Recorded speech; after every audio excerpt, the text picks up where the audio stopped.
Well, President Obama's visit to Africa also coincides with the U.S. military's growing presence on the continent. VOA Pentagon correspondent Luis Ramirez has our report. The spread of militant groups in what were previously unaffected areas of West Africa, such as Mali, has prompted the U.S. military to pay closer attention and boost its presence in the form of capacity-building programs like this one, in which U.S. Marines train African commandos. The U.S. has also stepped up its intelligence, surveillance, and reconnaissance activities, setting up unarmed drone bases in places like Niger.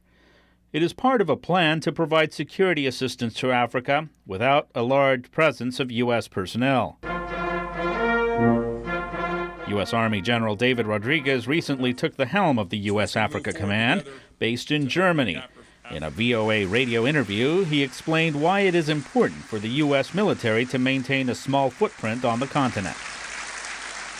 The history of the African nations and the colonialism and all those things are what point to the reasons why we should not go in there and enforce and everything else, and just use a small footprint with creative and innovative solutions to get high payoff from a small number of people, as well as come in for short periods of time to do exercises, to do operations, to help build that capacity.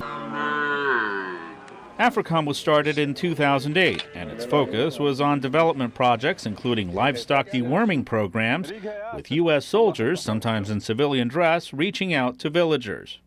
But analysts say that approach led to questions of what U.S. forces were really doing in Africa. There was a lot of consternation when AFRICOM was launched, mainly because they didn't explain their objectives in Africa very well, and so people were very suspicious. The emerging terrorist threats have prompted U.S. forces to boost their intelligence gathering and other military operations. But Downey believes suspicions have dissipated as it has become clear the U.S. is limiting its presence on the continent and defining its mission better.